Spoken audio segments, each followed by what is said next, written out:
KingCobra versus DnS, ladies and gentlemen. PvP once again. Of course, this one I think we probably expect to go a little bit quicker just because, you know, Geralt and Forjummy, these are two players that while they can be aggressive, they are much more standard in their play. You know, they look for those mid-game kind of options. So we'll see, though. KingCobra, I think you were saying, a little bit aggressive, a little bit known for being some cheeky here and there. Actually, I was looking this up, and previously, yesterday, Steadfast and they were saying that he actually goes for a lot of one-gate stuff, which usually indicates a quicker expansion. So, up to the point actually where they were talking and describing about it, because yeah, my previous inclinations about this, what I thought I remembered, were apparently wrong, or maybe he changed his playing method. Right, but yeah, up to the point where sometimes it becomes a little bit predictable that he's gonna try to go for that macro game, and sometimes he can get taken advantage of because of this in the early game. Yeah, we're gonna see Zelts come out for both players, as looking for the blocks here on the natural expansion. KingCobra is gonna place down that pylon. Would not be surprised if he lets it finish and then places down a Cybercore if he really wants to be like super annoying. We'll see if that's going to be the case or if it just will be the pylon. But obviously, you do this just to delay your opponent. It forces them into going to a little bit, teching up a little bit further on one base, which actually surprisingly does generally not really affect that much. But sometimes you do end up getting a series where now suddenly you just have two players on 1 to 2 bases going at each other. Yep. Look at that. Even builds his Cybercore here. The second one, that is. But yeah, you're not gonna get this Nexus up that easily, my friend. A little bit of a similar story on the other side. KingCobra is gonna have that Stalker ready though, so no buildings will be put down on his Nexus position. But both going kind of forcibly along the same track. I guess DnS did not make the investment to get this pylon and the Cybercore here. Yeah. I mean, I think overall it shouldn't result in too much of a difference here in the timings. We do see the Stargate coming for both players. DnS actually immediately going for the Phoenix, which I believe KingCobra can, yeah, he can see with that Cybercore. So, not going to be unbeknownst to KingCobra that this is Phoenix is going to get his own up. Is also adding on an additional 2 gateways, though, with a full wall up. And I mean, this is the aggression. You know, when you're looking for these denies on the naturals, sometimes the game will just turn into 2 players here trying to see where they can get advantages. Exactly, and this could get quite scary quite quickly. Now with the, what is it, 3 gates going to be available. DnS, are you going to be ready for this? He's got himself a shield battery there. That's looking pretty sharp. Yeah, I mean, the Phoenix is going to be, I think, the really big defensive tool here, but KingCobra is looking to match him, add on his own shield batteries right now. And did you really throw down a Nexus here? I mean, yes, if you hold this and you have the Nexus, you win the game. Like, that is it. KingCobra will have to GG out. There's no way he's going to be able to catch up. But that just feels like such a ballsy move right now for DnS. As more Warpens are going to come through. I mean, 5 Stalkers now. The Phoenix will get sniped, and so that's going to be a lot of the vision gone here. But the shield battery is finished. Another Phoenix has joined on in. And the shield battery is almost out of energy here for DnS. Yeah, the Phoenix is going to go down. This is getting really risky here. Another shield battery added on. Finally, that shield battery overcharge is going to be available as the Nexus finishes, but the Adept gets sniped. And, oh, KingCobra also running out of energy himself now. As there we go, overcharge popped. Ooh, KingCobra, you need to back on up. He's going to lose a Stalker. The focus fire, not quite able to get it. Well, this is all I was hoping for here in this matchup. This is wonderful. There's now 4 shield batteries here on this second Nexus. That is going to be tremendous. Oh boy, those Adepts still managed to get through. The Adepts this is such a good move. Yeah, the Phoenix have to come back. Now the Adepts, they head straight into the main. They're going to start targeting down the probes. And since the Phoenix aren't here, that means the Stalkers can now push forward against these pylons. There's only one now. Yeah. Oh, this is so dangerous here. KingCobra, he's managing this aggression well. He doesn't need another shield battery, though. It feels like he's run out of that energy. Trying to focus down that pylon. If that goes down, the knockdown Phoenix isn't going to come out.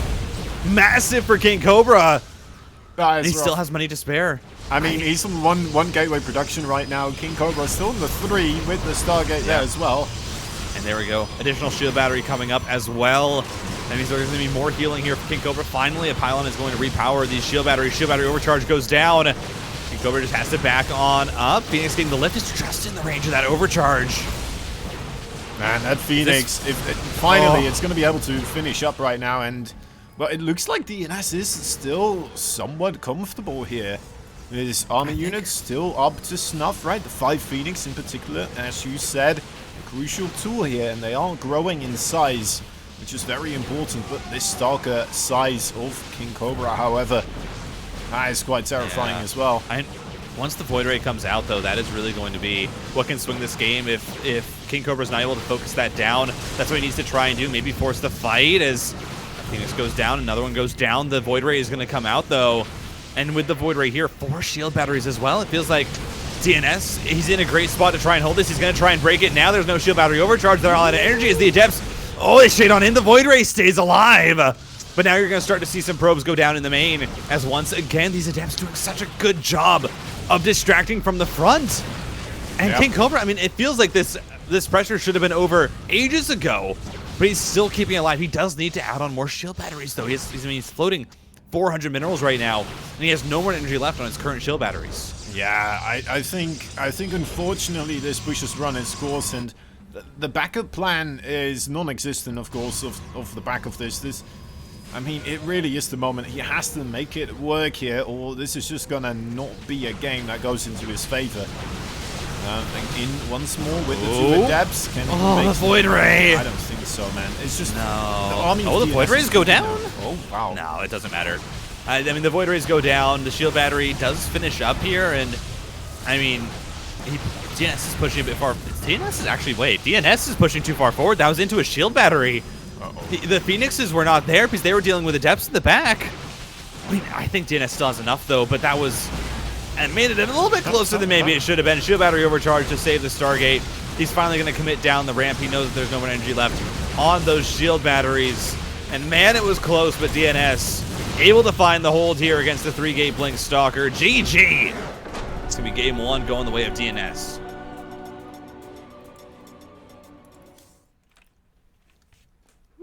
Well played. Well played indeed.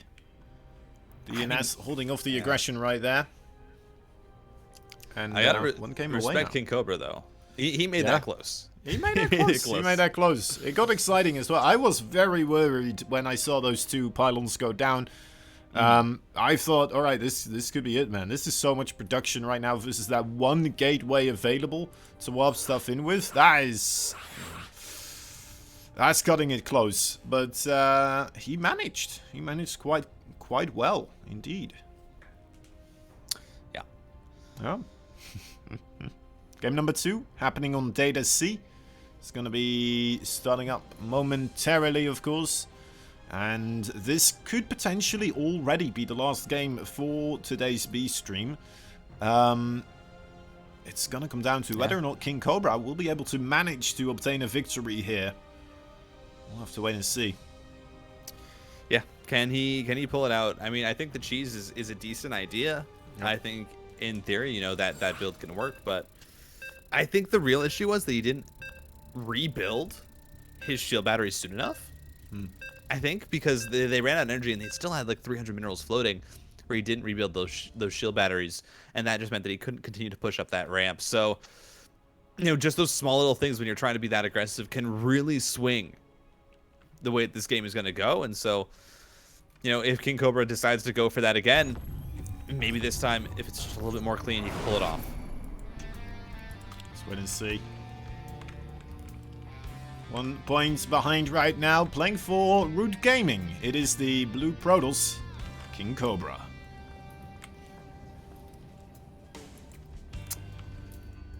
And currently teamless. Ladies and gentlemen, up 1-0, the Red Protoss. He is DnS. I don't know exactly what was going on there during this time period of Root Gaming, but did I see this correctly? They kind of, I think DnS kind of left Root Gaming, and then a couple of days afterwards, suddenly KingCobra showed up in Root Gaming. I mean, yeah, I'm not sure entirely myself. I do know that DnS used to be a part of them, but yeah, so I don't know, but you know, maybe a little bit of a grudge match here. Maybe. Yeah, exactly. Yeah, makes me wonder if there's a history here, but who knows? Yeah. We'll have to see though. I mean, Gateway's double gas here for KingCobra. DnS just the one gas at the current moment, so it looks like he is going to be trying to opt for maybe a quicker excuse me, a quicker Nexus. Yeah, there we go. Gets down the additional pylon. I mean, it's just mining a few probes on it at a time. So just a little bit of a difference here in the choice of how they want to mine gas. Overall, I don't think this really makes too much of a difference. And the only difference is how quick you're able to get your tech up. Because we know that probably both players are going for a delayed Nexus here. You know, KingCobra is just going to have a little bit more gas. DnS is adding on slowly.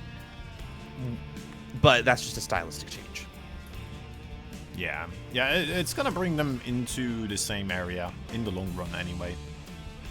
Yeah. You can still deviate later down the line, but should still line up pretty similarly for the time being. Stargate trying to be put down here by DnS, but oh wow, it does get denied for quite a bit of time there. Good amount of seconds. KingCobra just being annoying here is, I mean, it has his own Stargate coming down, so it's looking very similar to the last game in terms of openings. Of course, we see that KingCobra doesn't really have that probe out on the map. He's going to place down the Cybernetics core before he leaves, and so far it looks like that probe is just going straight back. It's not really planning to try and add on anything, so we should just see the Nexi placed down for both of these players.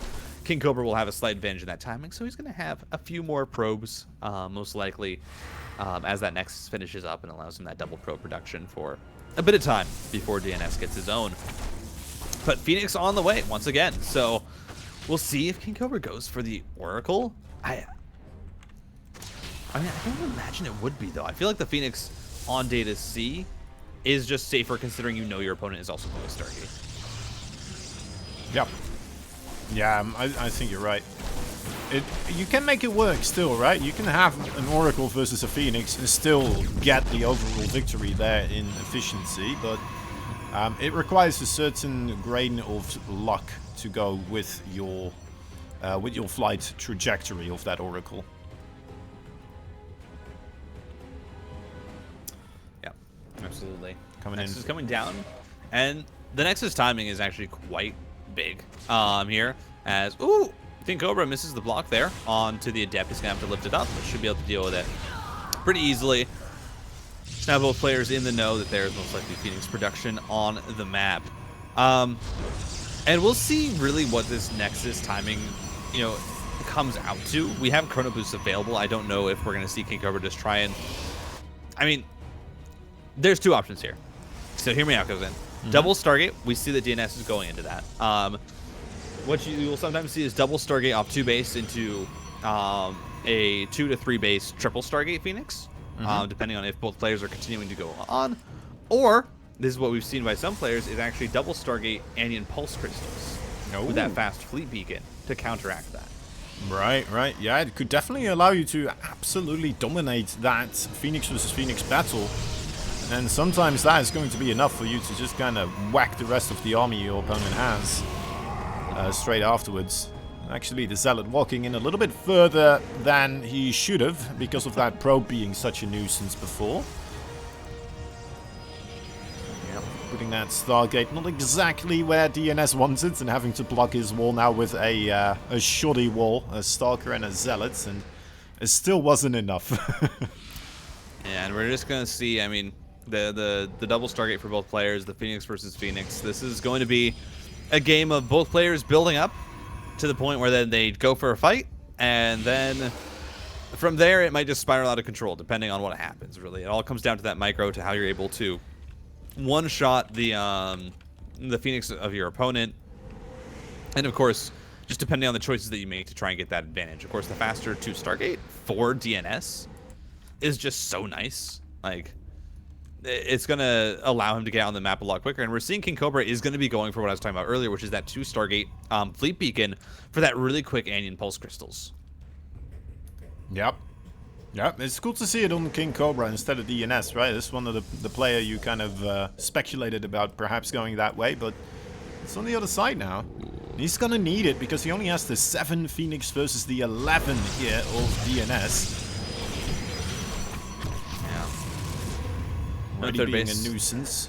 Yeah, DnS is going to look for a third of his own, but right now just focusing on this production. There we go, Fleet Beacon as well, coming down for DnS. So both players are going to match this Phoenix range.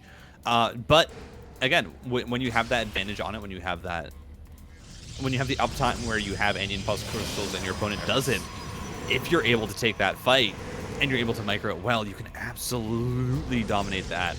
Air battle. As you see both players posturing, I mean, DnS, he's stacking his Phoenixes really well here. Very difficult to tell how many Phoenixes exactly are within that stack. Oh. Even for us, I think there must be like at least 2 of them still on the Oh, he's going for it. Oh, wow, that is brave. He does one-shot them, so, you know, is somewhat worth it to try and go on top of that shield battery right there. Yeah, I mean, immediately gets the one-shots here. Oh, DnS so clean. Just going in, finding the one-shots. He knows he has critical mass. Then the ground army is going to lose out, but now 12-2 Phoenix. Wow, that is so brutal. And that's just the difference in getting that 2 Stargate up faster than your opponent, as now DnS has full control over this base. He's just going to be able to knock down Phoenix as they spawn, and KingCobra, it was a good idea. But man, you just need more. So you can't do it with so few. It is that one Phoenix with the range, this kind of shoot.